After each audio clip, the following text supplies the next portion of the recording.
there's this idea that's going on here between Jesus's camp and John the Baptist's camp. It's a comparison, right? All of a sudden, John's disciples are comparing themselves to Jesus, what Jesus is doing, and they're like, "Hey, we don't match up here." You know, you've heard the quote, "Comparison is a thief of joy." But the truth is that comparison is a thief of joy. Comparison is, matter of fact, a death of joy.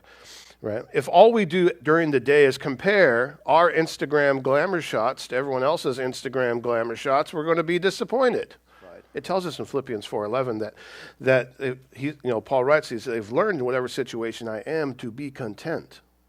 And so when you think of that word content in the Greek, that word means just to be satisfied. But in a future sense, that Greek word can also mean to ward off or defend. Right? So what are you defending against? What are you trying to ward off?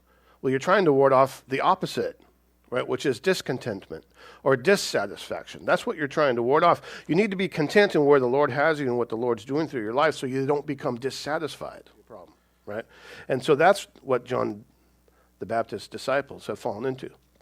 They've fallen into this trap where they are not content with what they have because they looked over across the river or wherever Jesus was and they're like, "Hey, he's drawing more people than we are." It tells us in Hebrews 13:5, keep your life free from the love of money and be content with what you have. Well, what do you have?